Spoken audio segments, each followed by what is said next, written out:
ما کان محمد ابا احد من رجالکم ولکن رسول اللہ و خاتم النبیین، کہ پیغمبر حضرت محمد صلی اللہ علیہ وسلم تم میں سے کسی بالغ مرد کے جسمانی باپ نہیں ہیں۔ پیغمبر کسی مرد کے جسمانی باپ نہیں ہے، یعنی نبی کا بیٹا جو بالغ ہوا ہو، پیغمبر کی نرینہ اولاد میں سے کوئی بالغ اولاد نہیں ہے۔ پیغمبر کے 3 بیٹے وہ نابالغ تھے، دنیا سے چلے گئے۔ رجل اس کو کہتے ہیں جو بالغ ہو، جب تک بالغ نہ ہو وہ رجل نہیں کہا جاتا، اس لیے کہ بچے کے مختلف مراحل ہیں۔ جب یہ بچہ ماں کے پیٹ میں ہے اسے جنین کہتے ہیں، ماں کے پیٹ سے نکلتا ہے اسے ولید کہتے ہیں، یہ بچہ دودھ پیتا ہے اسے رضی کہتے ہیں، یہ بچہ تھوڑا سا بڑھ ہوتا ہے اسے طفل کہتے ہیں، اگلے مرحلے پہ اس کو غلام کہتے ہیں، اگلے مرحلے پہ اشد کہتے ہیں، اگلے مرحلے پہ شیخ کہتے ہیں، اگلے مرحلے پہ ارذل العمر کہتے ہیں، اگلے مرحلے پہ میتن کہتے ہیں۔ لیکن پیغمبر کا بیٹا جو رجل ہو اور بالغ ہو، اللہ قرآن میں فرماتے ہیں ایسا نہیں ہے۔ سوال یہ ہے کہ پیغمبر اگر کسی بالغ مرد کے باپ نہیں، ایک ہے باپ ہونا جسمانی، ایک ہے باپ ہونا روحانی، توجہ سے بات سمجھنا، ما کان محمد ابا احد من رجالکم ولکن رسول اللہ، میرے محمد کسی بالغ بیٹے کے باپ تو نہیں ہیں لیکن اللہ کے رسول ہیں۔ یہ لیکن عربی زبان میں کیوں آتا ہے؟ نحو اور گرامر میں کہتے ہیں کہ یہ لیکن استدراک کے لیے آتا ہے۔ استدراک کا معنی کیا ہے؟ عوام بھی سمجھے، طلبہ بھی سمجھے۔ استدراک کا معنی کیا ہے کہ لیکن ایک حرف ہے، ایک جملہ اس سے پہلے ہے، ایک اس کے بعد ہے۔ پہلے جملے میں ایک اشکال پیدا ہوتا ہے، لیکن اس اشکال کو دور کرتا ہے، اسے استدراک کہتے ہیں۔ قرآن کہتے ہیں ما کان محمد ابا احد من رجالکم، محمد کسی بالغ مرد کے جسمانی باپ نہیں ہے۔ اشکال کیا ہے؟ اشکال یہ ہے کہ باپ کی 2 قسمیں ہیں، ایک باپ جسمانی ہے، ایک باپ روحانی ہے۔ یہ بات تو سمجھ آ گئی، حضرت محمد کسی بالغ مرد کے جسمانی باپ نہیں ہے، روحانی باپ ہیں یا روحانی باپ نہیں ہیں؟ یہ سوال پیدا ہوا تو قرآن نے کہا ولیکن رسول اللہ، یہ لیکن کے بعد کے جملے نے اس شبہے کا جواب دیا ہے کہ پیغمبر روحانی باپ ہے۔ روحانی باپ کیوں ہے؟ اس لیے کہ ولیکن رسول اللہ، پیغمبر اللہ کا رسول ہے۔ رسول اور امت کا تعلق کیا ہے؟ ایک شخص وہ ہے جو ایمان لاتا ہے اور ایک شخص وہ ہے جس پر ایمان لاتا ہے۔ ایک بندہ وہ ہے جو کلمہ پڑھتا ہے اور ایک بندہ وہ ہے جس کا کلمہ پڑھتے ہیں۔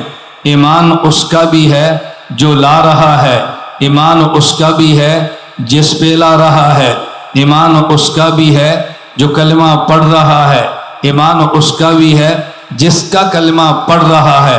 لیکن دونوں میں فرق کیا ہے؟ جس پر ایمان لایا جائے اس کا ایمان اصل ہے، جو ایمان لاتا ہے اس کا ایمان نسل ہے۔ جس کا کلمہ پڑھا جائے اس کا ایمان اصل ہے، جو کلمہ پڑھتا ہے اس کا ایمان نسل ہے۔ اصل باپ کو کہتے ہیں، نسل اولاد کو کہتے ہیں، اصل والد کو کہتے ہیں، نسل بیٹے کو کہتے ہیں۔ تو نبی کا ایمان ہے وہ اصل ہے جو باپ کی طرح ہے، امت کا ایمان ہے جو نسل ہے، جو اولاد کی طرح ہے۔ جب پیغمبر اس ایمان والا جو باپ ہے اور امتی اس ایمان والا جو اولاد ہے، تو یہ بات سمجھ آ گئی، پیغمبر جسمانی باپ تو نہیں ہے لیکن پیغمبر روحانی باپ ہے، کیونکہ ایمان مادی چیز نہیں ہے، ایمان روحانی چیز ہے، ایمان جسمانی چیز نہیں ہے، ایمان مانوی چیز ہے۔ تو ہمارے پیغمبر کا ایمان مانوی اعتبار سے باپ ہے، ہمارا ایمان مانوی اعتبار سے اولاد ہے، پیغمبر کا امام روحانی اعتبار سے والد ہے، ہمارا امام روحانی اعتبار سے اولاد ہے، ولیکن رسول اللہ پتہ چلا پیغمبر امت کے روحانی باپ ہیں۔ تو پہلے کہا جسمانی باپ نہیں ہے، اشکال روحانی باپ ہیں یا نہیں، ولیکن کے بعد کے جملے نے جواب دیا جی روحانی باپ ہیں۔ تو جب پیغمبر امت کا روحانی باپ ہے تو پھر پیغمبر کی بیوی وَأَزْوَاجُهُ أُمَّهَاتُهُمْ، یہ پیغمبر کی بیوی امت کی روحانی ماں ہے۔ میں دلیل اس پہ دے رہا ہوں، قرآن پیغمبر کی بیوی کو ماں کہتا ہے، قرآن نبی کی بیوی کو ماں کہتا ہے، تو پھر یہ بات ماننی پڑے گی کہ پیغمبر ایمان والوں کے باپ ہیں۔ النبی اولا بالمؤمنین من انفسہم وازواجہ امہاتہم۔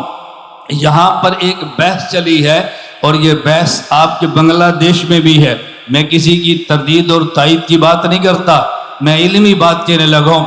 بحث یہ چلی ہے پیغمبر کی بیوی یہ صرف ام المومنین ہے یا پیغمبر کی بیوی ام المومنین والمومنات ہے، پیغمبر کی بیویاں امہات المومنین ہیں یا پیغمبر کی بیویاں امہات المومنین والمؤمنات ہیں۔ اقوال دونوں ملتے ہیں، لیکن ہم ترجیح اس کو دیتے ہیں پیغمبر کی بیویاں ام المؤمنین بھی ہیں، ام المؤمنات بھی ہیں، امہات المومنین بھی ہیں، امہات المؤمنات بھی ہیں۔ میں نے اس پہ دلائل دیے ہیں، میری کتب میں دلائل موجود ہیں۔ آپ میری ایک کتاب اٹھا لیں، 10 نظریات صحابہ، ازواج پیغمبر، اولاد رسول، مشاجرات صحابہ پہ میں نے اس پہ تفصیلاً دلائل دی ہیں۔ میں صرف اس آیت کے بارے میں بات کر رہا ہوں، النبی اولا بالمؤمنین من انفسہم وازواجہ امہاتہم۔ یہ جو اللہ نے مضمون 2 بیان فرمائے، النبی اولا بالمؤمنین من انفسہم، دوسرا مضمون وازواجہ امہاتہم۔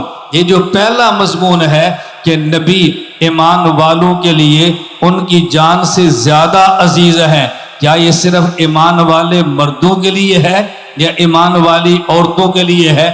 ایمان والا مرد بھی نبی کو جان سے عزیز سمجھتا ہے، ایمان والی عورت بھی نبی کو اپنی جان سے زیادہ عزیز سمجھتی ہے، لیکن مردوں کا تذکرہ تغلیباً ہے۔ الرجال قوامون علی النساء، الرجل خیر من المرأة، چونکہ طبعاً رجل کی عورت پہ فضیلت ہے، فوقیت ہے، اس لیے عموماً قرآن خطاب دونوں کا کرتا ہے، صیغہ مذکر کا ذکر کرتا ہے، بالمؤمنین میں مؤمنات بھی شامل ہیں، تقریباً مؤمنات فرمایا، مؤمنین فرمایا۔ اگر آیت کے پہلے حصے میں مؤمنین اور مؤمنات بھی شامل ہیں، وَأَزْوَاجُهُ أُمَّهَاتُهُمْ میں پھر مؤمنات اور مؤمنین شامل کیوں نہیں ہوں گے؟ قرینہ بتا رہا ہے مؤمنات کی بھی مائیں ہیں، ایمان والے مردوں کی بھی مائیں ہیں۔ فرق اتنا ہے کہ ایک ایمان والا مرد ہے، ایک ایمان والی عورت ہے۔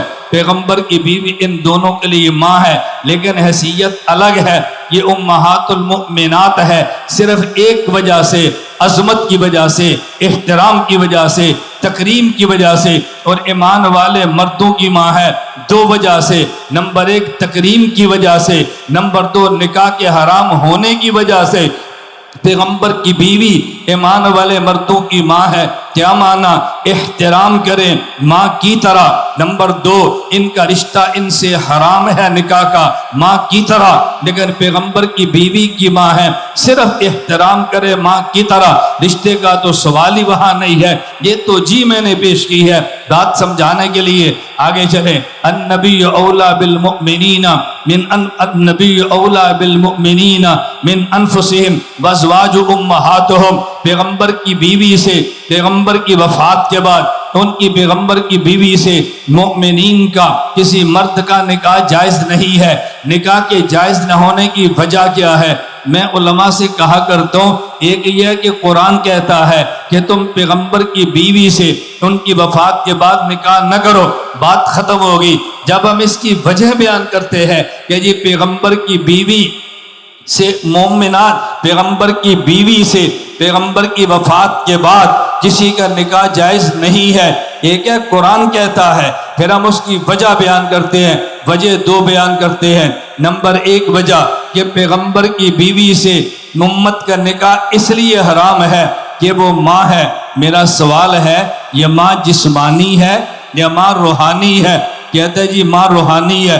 میں کہتا ہوں شیخ کی بیوی روحانی ماں ہے، استاذ کی بیوی روحانی ماں ہے، تو وہاں تو نکاح حلال ہے، پھر اور تو جی کیا کریں گے؟ کبھی ہم نے کہا پیغمبر کی بیوی سے نکاح حرام ہے، حرام ہونے کی وجہ کیونکہ پیغمبر قبر میں زندہ ہے اور زندہ کی بیوی سے نکاح نہیں ہوتا۔ میں اس پہ سوال کروں گا، پیغمبر کا قبر میں زندہ ہونا یہ عبارت النص سے ثابت نہیں ہے، شہید کا زندہ ہونا عبارت النص سے ثابت ہے، تو شہید کی بیوی سے تو نکاح جائز ہے۔ اگر وجہ حیات ہے تو ہم اعتراض میں شہید پیش کریں گے، وجہ روحانی ماں ہے تو ہم سوال میں روحانی باپ استاذ یا پیر پیش کریں گے، تو جی کیا کریں گے؟ بات توجہ سے سمجھنا۔ میں بانی دارالعلوم دیوبند قاسم العلوم والخیرات مولانا محمد قاسم ننوتوی کے ان علوم پہ بات کرتا ہوں کہ جس کے ہم نے صفحے بند کر دیے، پڑھنا مشکل ہے، سمجھ نہیں سکتے، یہ بڑوں کے علوم ہے، ہماری ان تک رسائی نہیں ہے، میں ان کو کھولنے لگا۔ مولانا قاسم ننوتوی فرماتے ہیں کہ دنیا میں موت امت پر بھی آتی ہے، دنیا میں موت نبی پر بھی آتی ہے۔ اللہ نے موت کے لیے لفظ قبض استعمال کیا ہے، قبض روح۔ قبضن کے دو معنی ہے، ایک قبضن کا معنی خروجن ہے، ایک قبضن کا معنی حبسن ہے۔ خروجن کا معنی نکل جانا ہے، حبسن کا معنی سمٹ جانا ہے۔ آپ میری طرف دیکھیے، یہ میرے ہاتھ میں قلم موجود ہے، میں نے اپنے ہاتھ میں قلم کو لیا، میں نے ہاتھ پھیلا دیا، میں کہتا ہوں بسط یدی، میں نے ہاتھ پھیلا دیا، میں نے یوں ہاتھ کو بند کیا، میں کہتا ہوں قبضت یدی، میں نے ہاتھ کو سمیٹ لیا۔ اب یہ قبضت یدی کا معنی نکلنا نہیں ہے، قبضت یدی کا معنی سمٹنا ہے۔ کبھی قبضن کا معنی حبسن ہے اور کبھی قبضن کا معنی خروجن ہے۔ خروجن کیا ہے؟ یہ ٹوپی ان کے پاس موجود ہے، میں نے ٹوپی لے لی ہے، توجہ رکھیں، دانت مت نکالے، بات سمجھے، میں نے ٹوپی ان سے لے لی ہے، پہلے ٹوپی ان کے قبضے میں تھی، اب ٹوپی میرے قبضے میں ہے، ان کے قبضے سے نکلی ہے، میرے قبضے میں آئی ہے، اب اس کا معنی خروجن ہے۔ تو قبضن کے دو معنی ہیں، کبھی قبضن کا معنی خروجن ہے، کبھی قبضن کا معنی حبسن ہے۔ اللہ نے آپ احادیث اٹھا کے دیکھ لیجئے، آپ کو بار بار موت کے لیے قبضن کا معنی، قبضن کا لفظ نظر آئے گا۔ ننوتوی فرماتے ہیں جب نبی پر موت آئے تو قبض روح کا معنی حبسن ہے، جب امتی پر موت آئے تو قبض روح کا معنی خروجن ہے۔ خروجن کا معنی الگ ہے، حبسن کا معنی الگ ہے۔ اس پہ دو قرینے سمجھے۔ قرینہ نمبر 1، قرآن کریم کہتا ہے انک میت وانہم میتون، انک میت۔ تو پانی والے بیٹھ جاؤ، بٹھاؤ اس کو، توجہ رکھیں، میں مسئلہ سمجھا رہا ہوں، تھوڑی دیر مسئلہ سمجھو۔ انک میت وانہم میتون، اللہ فرماتا ہے انک میت، یہ خطاب پیغمبر کو ہے، انہم میتون، توجہ، یہ خطاب امت کو ہے۔ میتون کا لفظ امت کے لیے، نبی کے لیے، میتون کا لفظ امت کے لیے ہے۔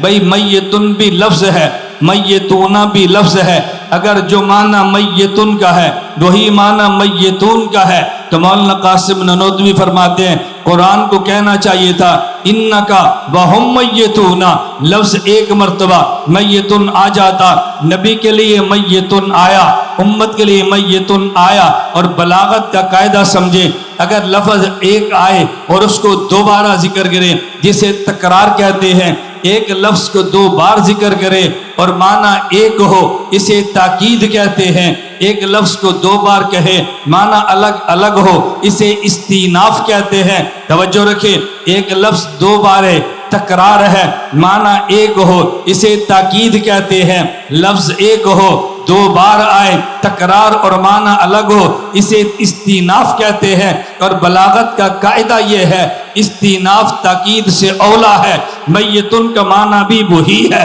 میتون کا معنی بھی وہی ہے، یہ تاکید ہے، میتون کا معنی الگ ہے، میتون کا الگ ہے، یہ استیناف ہے۔ اور بلاغت کہہ رہی ہے استیناف تاکید سے اولا ہے، پھر مان لے نبی کے لیے میتون کا معنی الگ ہے، امت کے لیے میتون کا معنی الگ ہے۔ نبی کے لیے میتون آئے تو معنی حبس روح ہے، امت کے لیے میتون آئے تو معنی خروج روح ہے۔ میں دوسری دلیل پیش کرنے لگا، بھئی نیند اور موت یہ آپس میں دونوں بہنیں ہیں۔ جب ہم رات کو سوتے ہیں کہتے ہیں اللہم بسمک اموت و احیا، یہ سونے لگے تھے، اموت کہا ہے۔ جب صبح اٹھتے ہیں الحمدللہ الذی احیانا بعد ما اماتنا، یہ رات کو سو کر اٹھے ہیں، اماتنا کیوں کہا ہے؟ نیند اور موت آپس میں دونوں بہنیں ہیں۔ قیامت کو کافر اٹھے گا، کہے گا یا ویلنا من باسنا من مرقدنا، سونے کی جگہ کو مرقد کہا ہے۔ حدیث پاک میں ہے جب انسان قبر میں ہے سوال اور جواب ہو جاتے ہیں، اگر مومن ہو فرشتہ کہتے ہیں نم کا نومت العروس، سو جا، اس موت کو نیند کہہ رہے ہیں۔ میں دلائل دے رہا ہوں کہ قرآن کریم کو دیکھ لو، حدیث کو دیکھ لو، نیند پر لفظ موت آیا ہے، موت پر لفظ نیند آئی ہے۔ موت اور نیند آپس میں دونوں بہنیں ہیں، تو امت کی نیند بھی دیکھ لو، نبی کی نیند بھی دیکھ لو۔ بخاری میں روایت موجود ہے، اللہ کے پیغمبر سوئے ہیں، آپ اٹھے ہیں، وضو نہیں کیا، آپ نے نماز پڑھ لی ہے۔ امی عائشہ تعجب سے پوچھتی ہے اللہ کے نبی آپ نے وضو نہیں کیا اور آپ نے نماز پڑھ لی؟ فرمایا یا عائشہ عنایتنا مانے ولا ینام قلبی، میں نبی ہوں، میں امتی نہیں ہوں، امتی سو جائے اس کی آنکھ بھی سوتی ہے، امتی سو جائے اس کا دل بھی سوتا ہے، تو نبی سو جائے اس کی آنکھ سوتی ہے، دل جاگتا ہے۔ تو پتہ چلا نبی کی نیند الگ ہے، امت کی موت الگ ہے، امت کی نیند الگ ہے، اور موت اور نیند آپس میں بہنیں ہیں۔ تو پھر مان لے نبی کی موت الگ ہے، امت کی موت الگ ہے، نبی کی موت کا معنی الگ ہے، امت کی موت کا معنی الگ ہے۔ میں سمجھانے لگا جب امتی پہ موت آتی ہے تو روح پورے جسم سے نکل جاتی ہے، اور بعد میں روح کا اعادہ ہوتا ہے اور سوال و جواب ہوتا ہے۔ اور یہ بات ذہن میں رکھ لے، قبر میں سوال و جواب امت سے ہوتا ہے، قبر میں سوال اور جواب نبی سے نہیں ہوتا۔ امت کی روح نکل جاتی ہے، پھر روح کو لٹایا جاتا ہے سوال و جواب کے لیے، پیغمبر سے سوال و جواب قبر میں نہیں ہوتا۔ تو امتی پہ موت آئی ہے، روح نکل گئی ہے، پھر روح لوٹی ہے، اور پیغمبر پہ موت آئی ہے، یہ روح نکلی نہیں ہے، وہ روح مبارک جو پورے جسد مبارک میں پھیلی ہوئی تھی وہ قلب اطہر میں سمٹ گئی ہے، قلب اطہر میں سمٹ گئی ہے، قبض حبس روح، اور پھر جو پھیل گئی ہے۔ میری بات توجہ سے سمجھنا، ایک معاملہ شہید کا ہے، ایک معاملہ نبی کا ہے، دونوں میں فرق کیا ہے؟ جب شہید قتل ہوا اس کی روح جسم سے نکل گئی ہے، تو جب شہید کی روح جسم سے نکلی جسم اور روح کا تعلق ختم ہو گیا، شہید کی بیوی نکاح سے نکل گئی ہے، اب یہ بیوہ بن گئی ہے، اور جب پیغمبر پہ موت آئی ہے تو روح جسد اطہر میں سمٹ گئی ہے، پیغمبر کے جسم اور روح کا تعلق ٹوٹا بھی نہیں ہے، پیغمبر کی بیوی نکاح سے نکلی بھی نہیں ہے، پیغمبر کی بیوی بیوی ہے، یہ بیوہ بنی بھی نہیں ہے۔ بھئی کہ آدمی فوت ہو جائے اور اس کی بیوی بیوہ بنے دوسرا نکاح کر سکتا ہے، اور اگر زندہ ہو اور بیوی بیوی ہو تو سکتے۔ میں کیا سمجھانے لگا، شہید کی بیوی سے نکاح اس لیے ہوتا ہے وہ بیوہ بن جاتی ہے، پیغمبر کی بیوی سے نکاح اس لیے نہیں ہوتا کہ وہ بیوی ہی رہتی ہے، کسی کی بیوی سے نکاح نہیں ہے، کسی کی بیوہ سے نکاح ہے، تو شہید کی موت الگ ہے، نبی کی موت الگ ہے۔ مولانا قاسم نانوتوی کا نظریہ چھوڑ دے، پھر تو تجھے بیان کر کے دے ہم نے کیسے کہہ دیا یہ تفرد ہے، انفرادیت ہے، شخصی رائے ہے، سمجھا تو نہیں ہے۔ اعتراض نانوتوی پہ دلیل تیرے پاس نہیں ہے، اعتراض بانی دیوبند پہ کتاب کو تو نہ سمجھا، اعتراض اکابر پہ بڑا۔ بنگلہ دیش کے لوگوں میں گرج کے کہتا ہوں، جرات کے ساتھ کہتا ہوں، غیرت کے ساتھ کہتا ہوں، جس نے کابر علماء دیوبند کو نہ پڑھا نہ سمجھا وہ کہتے ہیں یہ بھی انسان تھے، اور جس نے پڑھا اور سمجھا وہ کہتے ہیں یہی انسان۔ کچھ بات سمجھ آئی آپ کو؟ جس نے پڑھا اور سمجھا نہیں وہ کیا کہتے ہیں؟ یہ بھی انسان تھے۔ کیا کہتے ہیں؟ ان سے غلطی نہیں ہو سکتی، یہ بھی انسان تھے، ان سے ہو سکتی ہے تر سے نہیں ہو سکتی۔ نہیں سمجھے؟ بھائی مولانا قاسم نانوتوی سے ہو سکتی ہے تو تر سے نہیں ہو سکتی۔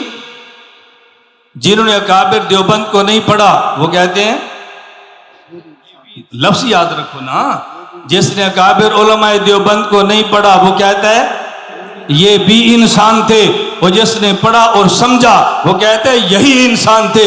میں نے اکابر کو پڑھا ہے سمجھا ہے, میں کہتا ہوں یہی انسان تھے. ہم انسانیت کے ماتھے پر بدنما داغ ہے. ہمیں لوگ دیکھتے ہیں تو دیوبند سے نفرت کرتے ہیں, ان کو دیکھتے تھے دیوبند پہ ٹوٹ پڑتے تھے. قصور میرا اور آپ کیا ہے, قصور ان کا نہیں ہے. میں بات سمجھا رہا تھا, مولانا قاسم نانوتوی کا نظریہ سمجھے, مولانا قاسم نانوتوی کا نظریہ سمجھے. میں ایک روایت پیش کرتا ہوں, اس پہ آپ نے سنی ہوگی بحثیں, ہماری بحث سنیں. اللہ کے پیغمبر صلی اللہ علیہ وسلم دنیا سے رخصت ہو گئے. توجہ, اللہ کے نبی پہ موت آ گئی, اللہ کے نبی وفات پا گئے, آپ دنیا سے چلے گئے. صحابہ کرام 3 حصوں میں تقسیم ہوئے ہیں. عام صحابہ کرام یہ کہہ رہے ہیں اللہ کے نبی فوت ہو گئے. حضرت عمر فاروق کہہ رہے ہیں نہیں زندہ ہیں. اگر کسی نے کہا وہ وفات پا گئے ہیں, ابھی اٹھیں گے, ہاتھ اور پاؤں کاٹ کے رکھ دیں گے. خبردار کسی نے کہا وفات ہو گئی. صحابہ کہہ رہے ہیں وفات پا گئے ہیں. حضرت عمر فرما رہے ہیں نہیں زندہ ہیں. ہم اس کا کیا جواب دیتے ہیں؟ عمر مغلوب الحال ہو گئے تھے, عمر صدمے کو سہ نہیں سکے تھے, برداشت کر نہیں سکے تھے. تو کیا پھر غلط باتیں شروع کر دی تھی؟ کیا غلط باتیں شروع کر دی گی؟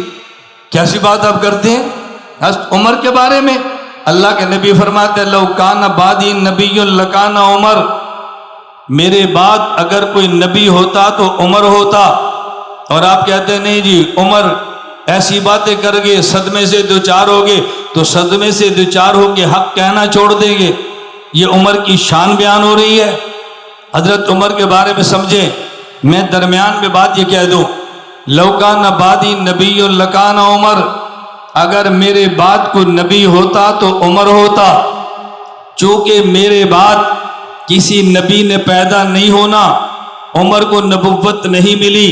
کبھی لوگ اعتراض کرتے ہیں, اس حدیث سے تو پتہ چلتا ہے اللہ کے نبی کے بعد افضل حضرت عمر ہیں, افضل ابو بکر نہیں ہیں. اگر افضل ابو بکر ہوتے تو حضور فرماتے لو کان بعدی نبی لکان ابو بکر. آپ فرماتے لو کان بعدی نبی لکان عمر, میرے بعد کو نبی ہوتا تو عمر ہوتے. بظاہر شبہ پڑتا ہے, اس سے ابو بکر کا حضرت عمر کا افضل ہونا ثابت ہوتا ہے. میں نے کہا نہیں بات توجہ سمجھنا. نبی کی جتنی صفات ہیں ان صفات کا خلاصہ 2 صفتیں ہیں. نمبر 1 صفت بشیر ہے, نمبر 2 صفت نذیر ہے. صفت بشیر جمالی ہے, صفت نذیر جلالی ہے. صفت بشیر جمالی ہے, صفت نذیر جلالی ہے. پیغمبر کی صفات کا خلاصہ بشیر اور نذیر ہے. بشیر جمالی اور بشیر نذیر جلالی. کسی نبی پہ غلبہ جمال کا ہوتا ہے, کسی نبی پہ غلبہ جلال کا ہوتا ہے. آدم علیہ السلام سے چلے حضرت موسیٰ تک آئے, آخری نبی حضرت موسیٰ, ان پہ غلبہ جلال کا ہے. ان کے بعد حضرت عیسیٰ, ان کے بعد غلبہ جمال کا ہے. اس کے بعد حضور پاک صلی اللہ علیہ وسلم آئے, ان پہ غلبہ جمال کا ہے. توجہ, جب ایک نبی آئے جس پہ غلبہ جمال کا ہے تو بعد والا جس پہ غلبہ جلال کا ہے. اگر ایک نبی جس پہ غلبہ جلال کا ہے تو بعد والا جس پہ غلبہ جمال کا ہے, یہ جوڑی چلتی ہے. حضرت موسیٰ اور عیسیٰ, حضرت موسیٰ پہ غلبہ جلال کا ہے, حضرت عیسیٰ پہ غلبہ جمال کا ہے.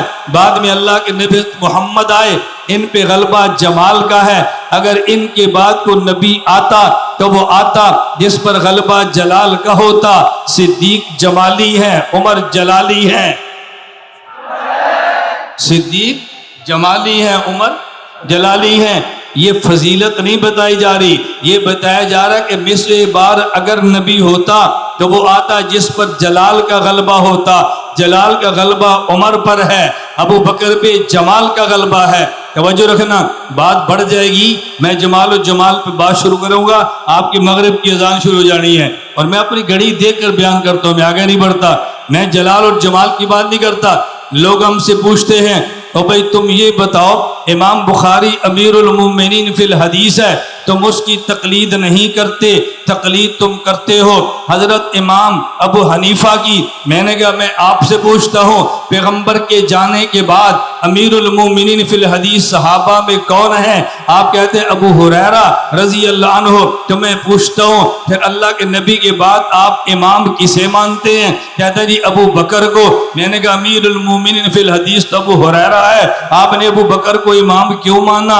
ہم پہ تم نے اعتراض کیا امیر المومنین فی الحدیث تو امام بخاری ہے، تم نے حضرت امام ابو حنیفہ کو امام کیوں مانا؟ میں نے کہا فرق سمجھنا، حضرت ابو بکر صدیق بھی مسئلہ پیغمبر والا بتاتے ہیں، حضرت ابو ہریرہ بھی مسئلہ پیغمبر والا بتاتے ہیں۔ فرق یہ ہے صدیق پہ غلبہ خشیت کا ہے، ابو ہریرہ پہ غلبہ محبت کا ہے۔ صدیق خشیت کی وجہ سے قال رسول اللہ کہتے ڈرتا ہے، مسئلہ نبی والا بتاتا ہے۔ ابو ہریرہ پہ غلبہ محبت کا ہے، وہ قال رسول اللہ کہہ کے بتاتا ہے۔ حضرت امام ابو حنیفہ پہ غلبہ خشیت کا ہے، مسئلہ نبی والا بتاتا ہے، قال ابو حنیفہ کہہ کے بتاتا ہے۔ امام بخاری پہ غلبہ محبت کا ہے، مسئلہ نبی کا بتاتا ہے، قال رسول اللہ کہہ کے بتاتا ہے۔ امیر المومنین یہ ہے اور امام وہ ہے، ابو ہریرہ امیر المومنین یہ ہے اور امام وہ ہے۔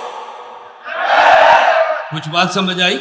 میں جلال اور جمال پہ مثالیں دیتا جاؤں۔ ہم نے دیوبندیت کو یوں قبول نہیں کیا، ہم نے حنفیت کو یوں قبول نہیں کیا۔ میری بات کو پورا عالم سنتا ہے، میں حنفی ہوں اور اندھا مقلد نہیں ہوں، دیکھ کے مقلد ہوں۔ میں دیوبندی ہوں، اندھا مقلد نہیں ہوں، میں دیکھ کے دیوبندی ہوں۔ میں پہلے بھی حنفیت کی بات کرتا تھا، آج بھی کرتا ہوں، پہلے بھی دیوبندیت کی کرتا تھا، میں آج بھی کرتا ہوں۔ نہ میں نے کبھی رابطہ کوفے سے کیا ہے، اب بھی حنفی ہوں، نہ میں نے کبھی رابطہ دیوبند کی دیوار سے کیا ہے، اب بھی دیوبندی ہوں۔ ہم حنفی اور دیوبندی دلیل کی بنیاد پر ہیں، صرف عقیدت کی بنیاد پہ نہیں ہے۔ ہم اہل بدعت نہیں ہیں، توجہ، ہم اہل بدعت نہیں ہیں کہ محض عقیدت پہ گاڑی چلائیں، ہم عقیدت بھی رکھتے ہیں، ہم دلیل بھی رکھتے ہیں۔ کچھ بات سمجھ آئی؟ میں بات سمیٹتا ہوں، توجہ رکھیں۔ میں یہ بات کہہ رہا تھا صحابہ کی 3 قسمیں۔ اللہ کے نبی وفات پا گئے، صحابہ نے کہا حضور فوت ہو گئے۔ حضرت عمر بن خطاب رضی اللہ عنہ فرمایا نہیں حضور زندہ ہیں۔ ابو بکر صدیق ہے، سبحان اللہ، ابو بکر صدیق ہے۔ فرمایا من کان یعبد محمدن فإن محمدن قد مات، جو حضرت محمد کی عبادت کرتا ہے وہ سنیں وہ فوت ہو گئے ہیں۔ ومن کان یعبد اللہ فإنہ حی لا یموت، جو اللہ کی عبادت کرتا ہے وہ سنیں اللہ حی لا یموت ہے۔ صدیق کے جملے سمجھنا، صدیق بتانا کیا چاہتے ہیں؟ صحابہ کرام نے نبی پاک کو بارے میں سمجھا حضور فوت ہو گئے ہیں، کیوں؟ نیند موت کی بہن ہے، امت پہ نیند آتی ہے، آنکھ پر بھی آتی ہے، دل پر بھی آتی ہے۔ نبی پہ نیند آتی ہے، آنکھ پہ آتی ہے، دل پہ نہیں آتی۔ اگر امتی سویا ہو، امتی کا دل بھی سو رہا ہے، آنکھ بھی سو رہے ہیں، کہتے ہیں سویا ہوا ہے۔ نبی سو رہا ہو، دل جاگتا ہے، آنکھ سوتی ہے، کہتے ہیں سو رہا ہے، حالانکہ دل جاگ رہا ہے، لیکن یہ تو نہیں کہتے کہ جاگ رہا ہے، کہتے ہیں بھی سو رہا ہے۔ نبی کی نیند اتنی ہی ہے کہ آنکھ سو جائے۔ صحابہ کہہ رہے ہیں حضور وفات پا گئے ہیں، کیوں؟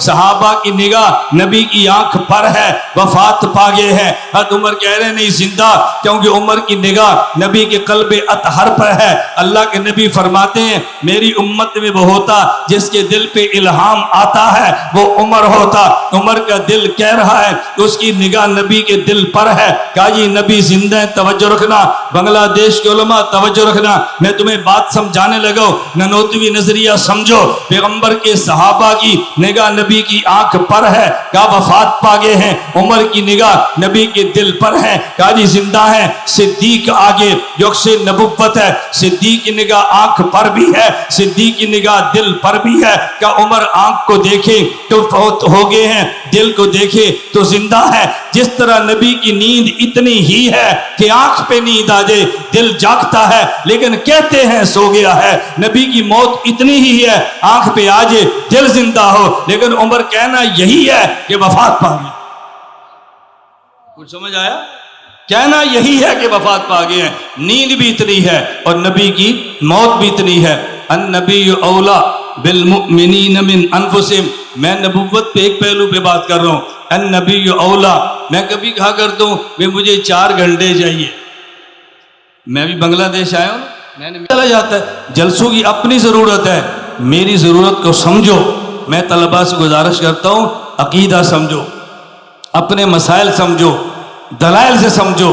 یہ جو بحث چل پڑی ہے میڈیا آ گیا, میڈیا ہمارا بھی ہے, ہمارے پاس میڈیا نہیں ہے, دلائل ہمارے پاس بھی ہیں. اللہ مجھے اور آپ کے بات سمجھنے کی توفیق عطا فرمائے. النبی اولا بالمؤمنین من انفسہم وازواجہ امہاتہم. ہم اللہ تیرے سامنے اعلان کرتے ہیں ہماری جان پیغمبر پہ قربان ہے, ہمارا مال پیغمبر پہ, بولیے بولیے, ہماری جان نبی پہ قربان, ہمارا مال نبی پہ قربان, ہماری اولاد نبی پہ قربان, ہماری ناموس پیغمبر پہ قربان ہے. ہم زندہ رہے پیغمبر کا دفاع کریں گے انشاءاللہ. اللہ ہمیں زندہ بھی اس پہ رکھے, اللہ ہمیں موت بھی اس پہ دے. وآخر دعوانا الحمدللہ رب العالمین.